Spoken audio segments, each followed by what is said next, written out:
The occult. Yeah. It definitely sparks something in us, doesn't it? And, within that whole fascinating territory, the ideas of telepathy and dreams have always had this, particular allure. Absolutely. That connection or perceived connection. Exactly. So today, we're taking a deep dive into this really intriguing intersection. We're specifically examining what our sources reveal about the relationship between, telepathic stuff and the theory of dreams. Mm-hmm. Now, right off the bat, let's manage expectations here. Our mission isn't really to definitively prove telepathy exists, or doesn't exist for that matter. Precisely. Yeah, our goal here is more about exploring the connection, or maybe the lack of connection between these two areas, and we're relying strictly on the material we've got in front of us. Right.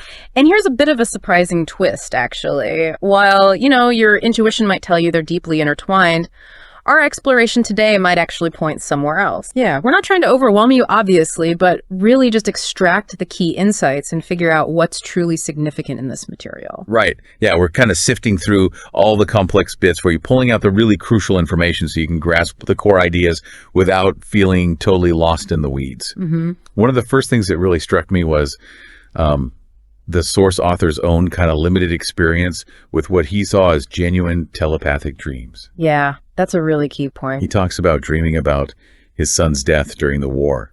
Apparently a really powerful dream, lots of symbolism. And it's so important to note that, while the dream was vivid, emotionally charged, all that, it didn't actually line up with reality. His son came back safe. Right. And similarly, he describes another dream, dreaming his nieces told him their mother died. But again, that turned out to be more of a subjective feeling, not what was actually happening when he dreamt it. Okay. So these instances, they were basically treated as personal premonitions, not objective facts received telepathically. And that's a key distinction, right? Subjective experiences. Mm-hmm. But here's where it gets really interesting, I think. After 27 years working as an analyst, seeing all sorts of patients, mm-hmm. many who describe themselves as highly sensitive, reporting other strange things happening, he never once encountered what he considered a truly telepathic dream. Not one. It's pretty striking. It really is. Not a single one. What's fascinating there is, despite his patients seemingly being exactly the kind of people you'd expect might report that stuff, Yeah. the author just found no solid evidence in his actual clinical work. So this lack of direct observation in his own practice, it really shapes his whole perspective on it. Okay, so given that absence, both in his own life and in his patients' reports, the main focus for us today is going to be on two case studies. These were shared with him by correspondents in Germany. Right. He makes a point of saying he didn't know them personally, but he didn't really see any reason to doubt that they were telling the truth about their experiences. No reason to suspect fabrication, basically. Exactly. Okay, so let's unpack this first case. The expectant grandfather. Okay, yeah. This first one, it centers around a letter from this guy, described as educated and intelligent. And he recounts this really striking dream he had on the night of November 16th, 17th. Right. In the dream, he very vividly saw his second wife giving birth to twins. And the dream was apparently incredibly detailed. He saw two healthy babies in a crib, side by side. Yeah. One was fair-haired, looked like him and his wife. The other darker, more like his wife, but with some of his features too. Specific details. You even remembered stuff like his wife breastfeeding and the babies crawling in a wash basin that had jelly in it, and they were licking it. Right. It's those kinds of specific, almost random seeming details that the author comes back to later in his analysis. It shows how the dream work, the unconscious processes putting the dream together can weave in even tiny, seemingly insignificant bits from waking life. Oh, okay. And the dreamer himself, he noted how intense and vivid it was. He apparently woke up several times during the night questioning if it was real. Yeah. Yeah, it wasn't until he was properly awake that he was sure, okay, no, that was just a dream. But, and this is the kicker, right? On November 18th, he gets a telegram from his son-in-law, sent the afternoon before, reporting the birth of twins, a boy and a girl, to his daughter. Wow. And this birth happened on the afternoon of November 17th, which was pretty much the same time he was having his dream. Okay, the timing is uncanny. To add another layer, the birth was apparently 4 weeks earlier than anyone expected. So what stands out there is, the close timing, the unexpected nature of the actual event, and how it mirrors the dream's main theme, the twins. Yeah, It's really easy to see why the dreamer might think, okay, this is more than just coincidence. absolutely. But wait, there's more. The very next night, before he'd even gotten the telegram, the correspondent had another dream. This time, his deceased wife, his daughter's mother, showed up, Okay, and she was like taking charge of 48 newborns. 48. Yeah. He even says he was protesting when the first dozen arrived. Wow. Okay, if we try to connect that to the bigger picture, we know his deceased wife apparently loved children, often talked about wanting a big family. So, given the unexpected premature arrival of twins, different sexes, it seems pretty likely the daughter might have been thinking something like, oh, gosh, what would mom say if she were here now? Right, exactly. That kind of thought. And this sort of underlying emotional current seems like it found its way into that second dream. Makes sense. Yeah. And the correspondent himself, he directly asks the author, do you think this is just accidental, both the dream matching the birth and the second dream? He also mentions he's really close to his daughter. They talked a lot during her pregnancy. Suggests maybe she was on his mind when she was in labor. And this is where you really see the author's psychoanalytic approach kick in. Instead of jumping straight to the telepathy question, he focuses on the fact that the first dream had more going on than just the twin birth. And he asks the correspondent for more associations, things that might give clues about the dream's deeper underlying meaning. Okay, so digging deeper. And the correspondent writes back, right, with more details. Yep, a second letter. He clarifies things like he and his current wife, they had no desire for more kids, didn't have sex very often, making the idea of her having twins pretty unlikely in reality. Right. His daughter's due date was supposed to be mid-December, and the doctor was apparently quite sure it was going to be a boy after an examination. Okay, so the prediction was wrong too. Exactly, and his wife had even joked, saying she'd laugh if it was a girl and she'd prefer the baby looked like their daughter. Okay, so all these little details. Yeah, what's interesting is how these bits, his own lack of desire for more kids, the expectation of a boy, his wife's sort of offhand comment about a girl, they all seem to get woven into the dream's fabric.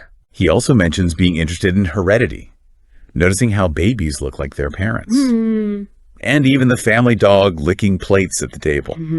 All elements that popped up in the dream. And he shared this feeling, this enjoyment of young children, and a wish that he could raise another one now that he felt he understood more, but not with his current wife. Which kind of hints, maybe, at some underlying wishes, perhaps some frustrations in his current situation. Yeah, seems like it. I mean, if you think about the wider context, dreaming about his wife having twins, one like him, one like her, it could potentially be interpreted as this symbolic fulfillment of his own, maybe unacknowledged wish for more children. Perhaps even with someone else, given his feelings about not wanting them with his current wife. That's interesting. He does come back to the timing, though. He says the dream seemed pretty easy to understand, except for that almost exact timing with his daughter's unexpected premature birth. Though now he says it was 3 weeks early, not a full month. So a slight discrepancy there, too. Right. Details shift a bit. And he mentions the uncertainty about exactly when his dream started relative to his daughter's labor, which ended with births at 9:00 and 9:50 p.m. Yeah. And the whole predicting a boy versus actual twins thing adds another layer of complexity. Although he wonders if maybe the dream having twins somehow addressed that uncertainty, like covering both bases. It really highlights the challenge in definitively calling it telepathy, doesn't it? These inconsistencies, the timeline adjustment, the sex of the baby prediction being offshore, they introduce elements of chance and maybe the possibility of some kind of unconscious anticipation based on, I don't know, subtle cues he picked up earlier, or just knowing his daughter's general condition. He also shares this other prior experience, knowing his younger brother had died suddenly before they got the official news. Oh, right. And apparently all 3 surviving brothers had the same feeling, the same premonition. Wow. He stresses they have this shared sensitive disposition from their mother's side, but they totally reject spiritualism, occultism, that sort of thing. They're described as professional formal types. That shared experience, it does sort of suggest a potential family sensitivity to, well, unusual perceptions, maybe. It certainly adds weight to the idea that these guys might be more tuned in to subtle or, unexplained ways of knowing things. For sure. But as an anecdote, it still falls short of being definitive proof of telepathy itself. Exactly, yeah. And the author kind of anticipates that we, the listeners, might also be zeroing in on the telepathy angle rather than just the dream analysis part. Mm-hmm. He points out that the information they provided just isn't enough to definitively say, yep, that was a telepathic event. Mm-hmm. Like, we don't know when the dreamer last saw his daughter or had any direct news from her. That lack of context is crucial, isn't it? Without knowing recent communication or how certain the prematurity really was, it's hard to rule out other explanations. Yeah. Like maybe he unconsciously picked up on something about his daughter's situation from earlier talks or letters, something he wasn't consciously aware of. He also flags that discrepancy in the reported prematurity. Was it a month or 3 weeks? Was it even really premature or just a miscalculation of the due date? Right. These uncertainties just make it harder to draw that direct telepathic line. He suggests that actually talking to the dreamer would be ideal, to try and uncover any unconscious guesses or hunches he might have had. It really underscores the limits of just analyzing written accounts, doesn't it? You lose all those subtle things, tone of voice, unspoken stuff, forgotten details that might come out in a real conversation. Definitely. So, okay, shifting gears to the analytic interpretation of the dream itself. The author notes the dreamer's associations aren't really enough for a full, deep analysis. Right, not enough material. There's one point where the analysis and the idea of telepathy kind of intersect in a really interesting way. Yeah, this is fascinating. The author argues the dream wasn't strictly telepathic in the sense of just relaying external information the dreamer didn't know. How so? Because the dream was about his wife having twins. But the reality was his daughter having twins. That difference is key for the analysis. Right. The subject was wrong in the dream. But this is where the dream analysis kind of builds a bridge. Exactly. The author highlights the really close emotional bond between the father and daughter and suggests the father might have had this subconscious desire for his daughter to, stay closely connected to him, maybe even filling a role similar to his second wife. Mm-hmm. And this repressed wish, the author thinks, is what distorted the actual dream thoughts. If there was a telepathic message, it got twisted.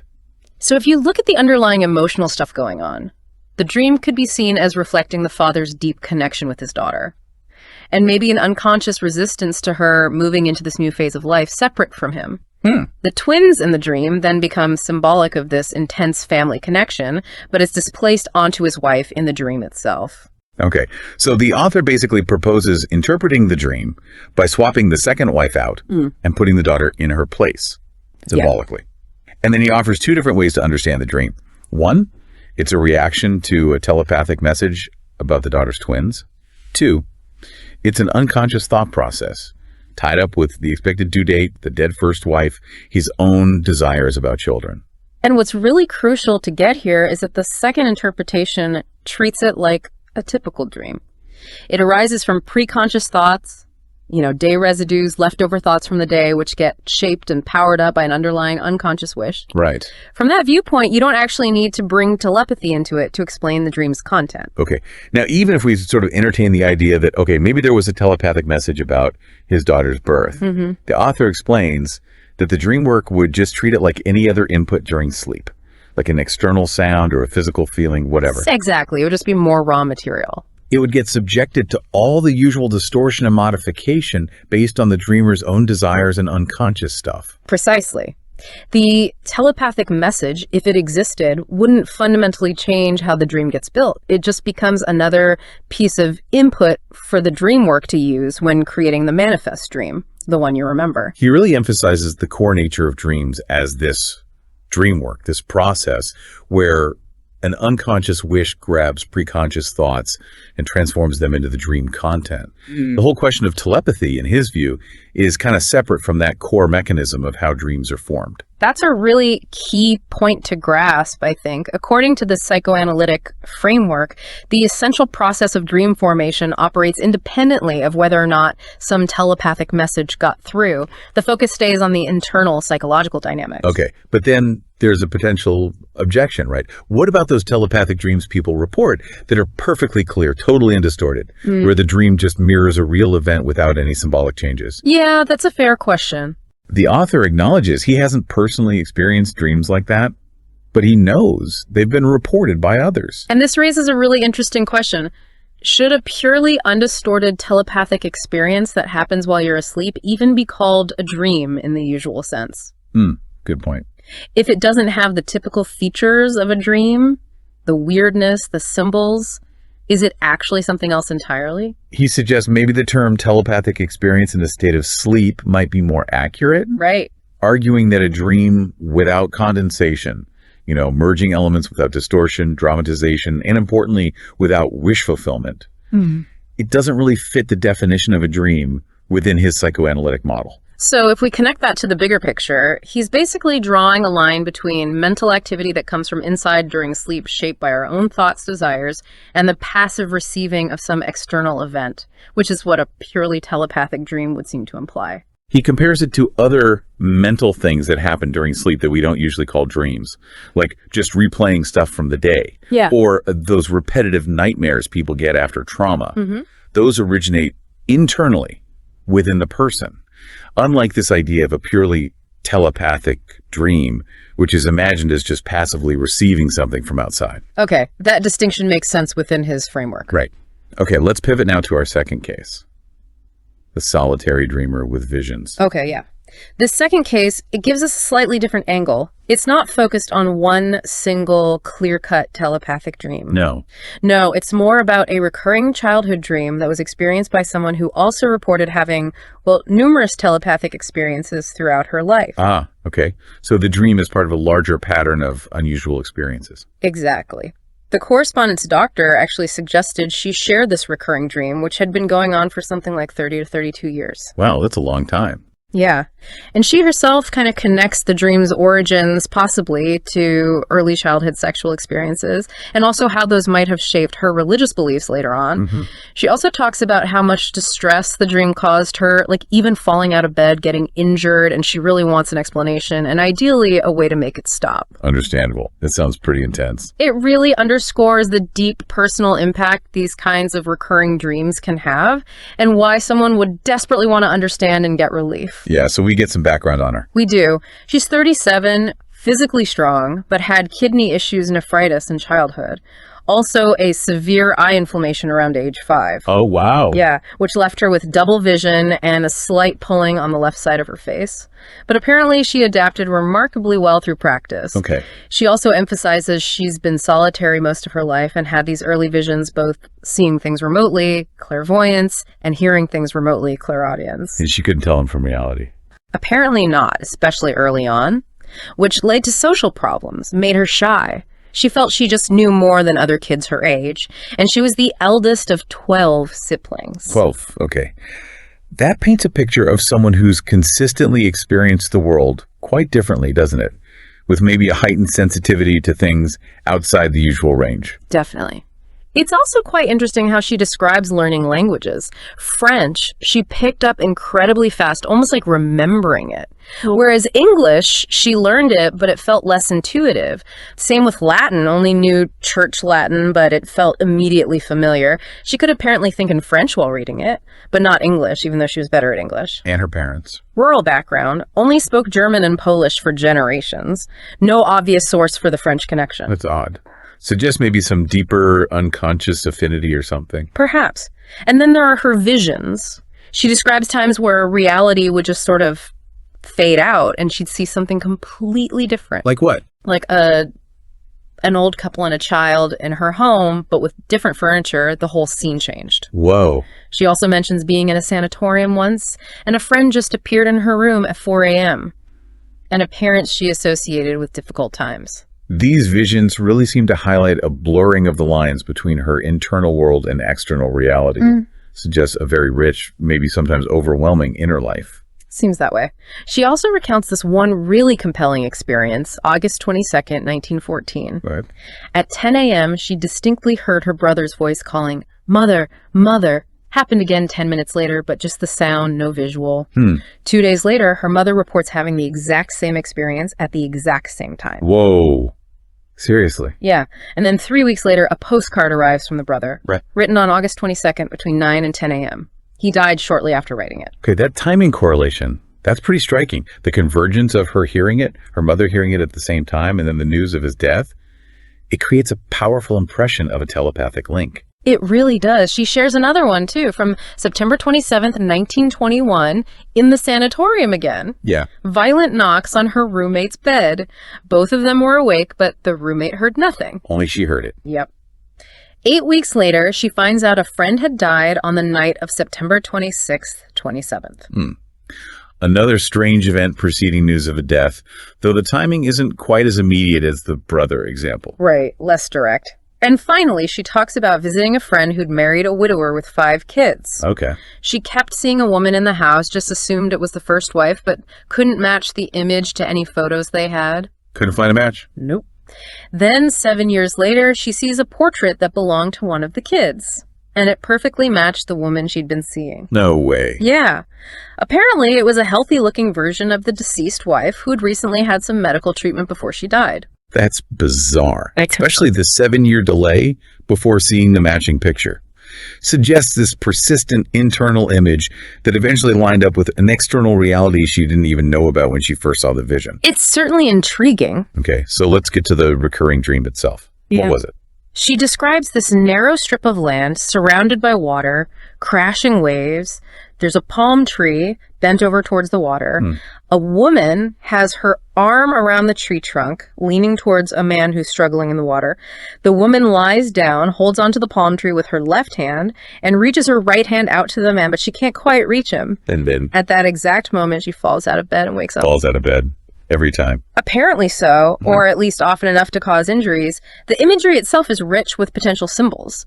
The water, the rescue attempt, that bending palm tree. She realized eventually that she was the woman in the dream, right? Around 15 or 16. Yeah, she started experiencing the woman's anxieties towards the man, though sometimes she still watched it like a third person. And when she was older, like 18 to 20, interested in guys, she'd try to see the man's face in the dream. Could she? Never clearly. Always obscured by sea foam. Just saw his neck, the back of his head.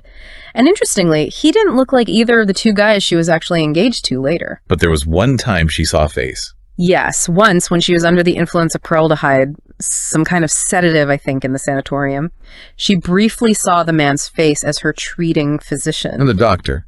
But she wasn't attracted to him. Nope, liked him as a doctor, but no romantic feelings. So that shifting perspective in the dream and that fleeting glimpse of the doctor's face under medication, those offer some potentially valuable clues for interpretation. She also shared some really early childhood memories, didn't she? She did, very vivid ones, like between 6 and 9 months old, in her pram, remembers a brown horse looking right at her, intently, felt it was almost human, Oh, I'm that young. apparently. Then at 1 year old, in the park with her dad, a warden put a little bird in her hand, and she felt this connection like, that is a creature like you. And the animal slaughter thing. Yeah, around age 4, crying and shouting, "You are killing a person," whenever animals were slaughtered. Led to her lifelong refusal to eat meat pork, always made her vomit. Only ate meat unwillingly during the war. Intense reaction. And at 5, hearing her mother screaming during childbirth, she felt, there is a human being or an animal in great distress, linking it emotionally to the pigs being slaughtered. These early memories, even though they seem kind of disconnected, they can be really significant in psychoanalysis, right? Potentially showing these core emotional patterns or identifications. Exactly. She also notes being indifferent to sexual stuff as a kid didn't get the idea offenses against chastity even at 10. Periods started at 12, but sexual feelings only woke up at 26 after she gave birth. After birth. That's interesting. Yeah, and even stranger, for the 6 months before giving birth, she had violent vomiting after intercourse, which also happens sometimes when she was depressed. Okay. Lots going on there. And she mentioned sharp senses, too. Extraordinarily sharp, great observation skills, exceptional hearing, and a very acute sense of smell could supposedly identify people blindfolded just by scent. Whoa. But she doesn't see these as pathological. She thinks they're just refined perceptions, faster thinking. Only talks about them reluctantly, though, afraid of being misunderstood or judged negatively. That fear of being misunderstood combined with the heightened senses, it really highlights her unique way of experiencing things. And maybe some negative past experiences when she shared them. Seems likely. Okay, so how does the author interpret this recurring dream? All this background, the visions, the memories? Right. He sees the dream primarily as a rescue fantasy from water, which in dream analysis is a really common symbolic way of representing birth. Rescue from water equals birth. Okay. Yeah. And he points out that the symbolic language in dreams isn't like grammar, Active and passive can be shown by the same image.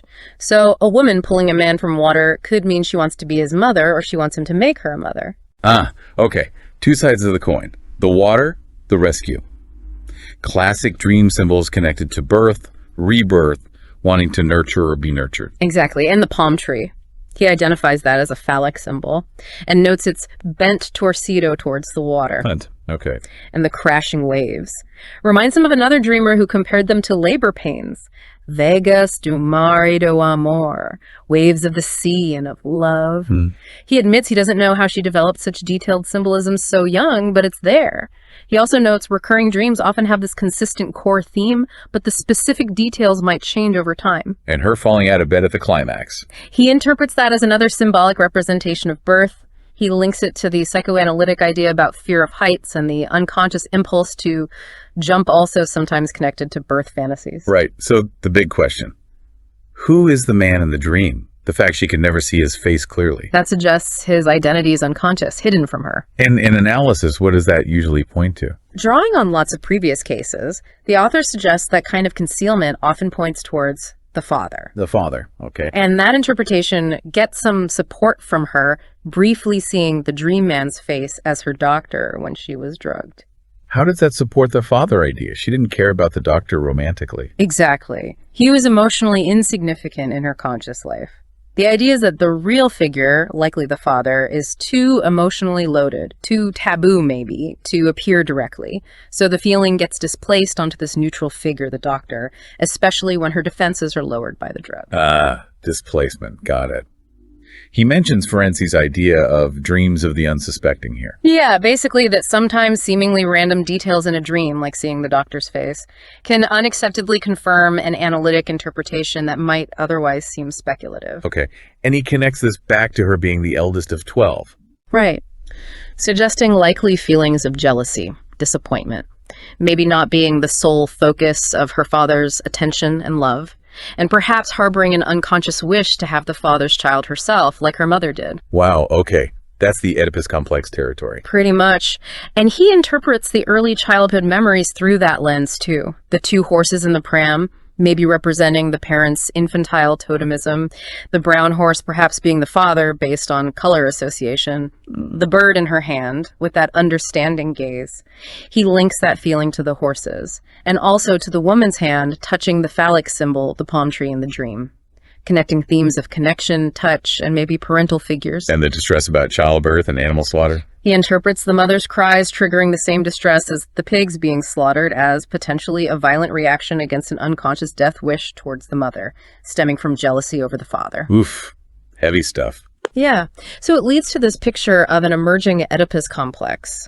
Tenderness for the father, symbolic genital contact, the tree, and hostile feelings towards the mother. And he links her later sexual issues, the ignorance, the frigidity, to these underlying conflicts. He does, suggesting she potentially developed into what they'd call a hysterical neurotic.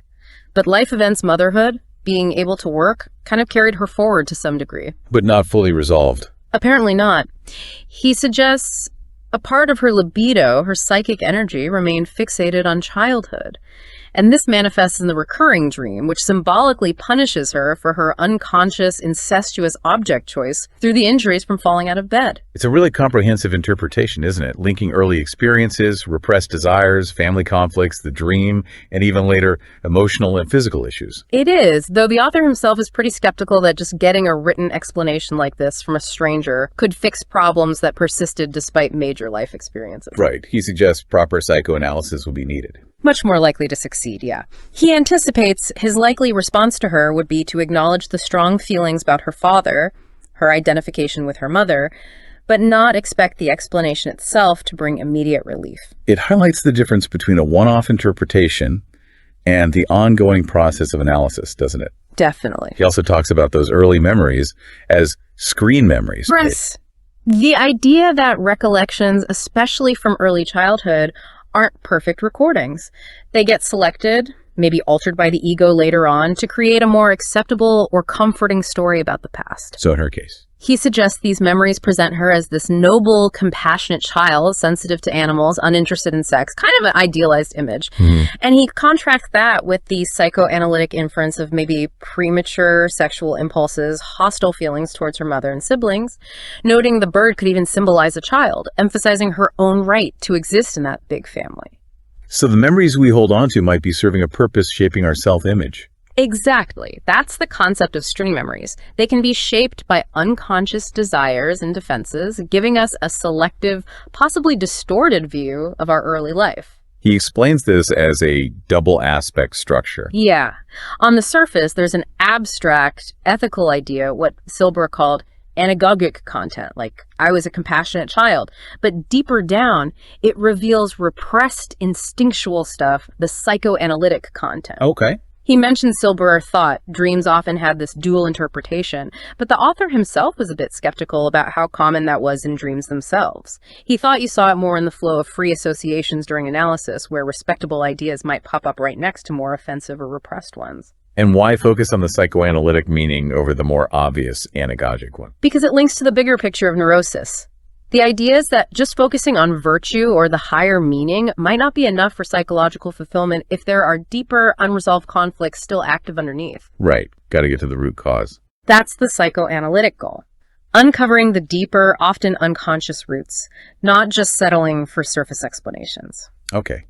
So now, looping back to telepathy in this case, with all her visions and experiences. Yeah, the author acknowledges it's tempting, isn't it, to just link all her reported telepathic stuff and visions directly to her neurosis, especially given her early detachment from reality, immersion in fantasy.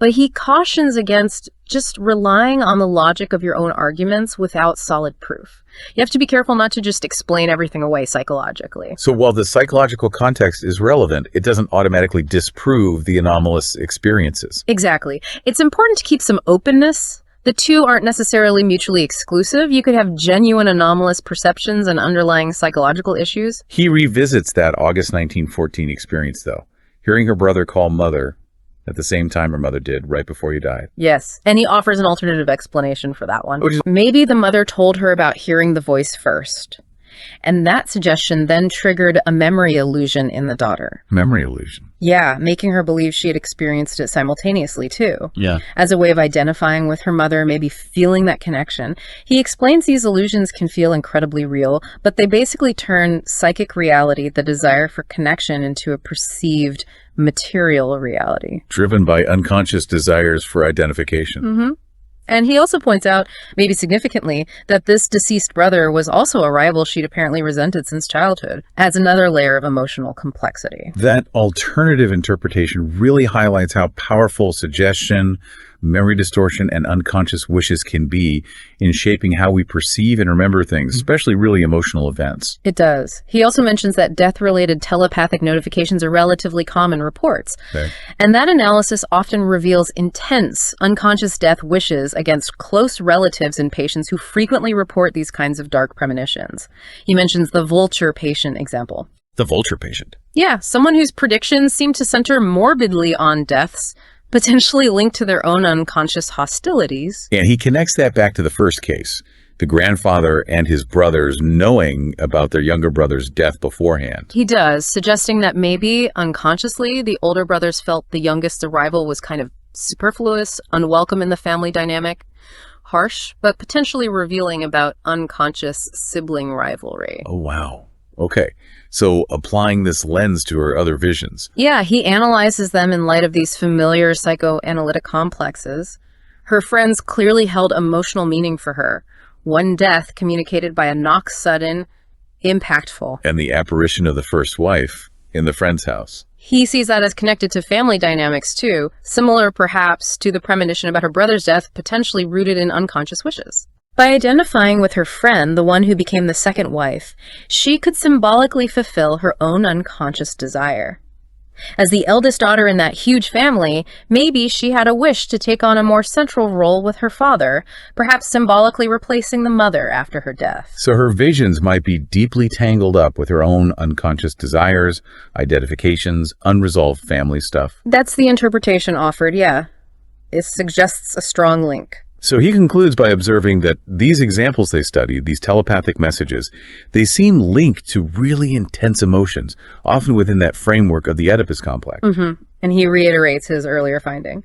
Telepathy doesn't seem inherently related to the fundamental nature of dreams. It doesn't really deepen the analytic understanding of dreams themselves. But he suggests psychoanalysis could potentially help the study of telepathy by making some of its puzzling features maybe more understandable and offering a framework to evaluate phenomena that seem doubtful.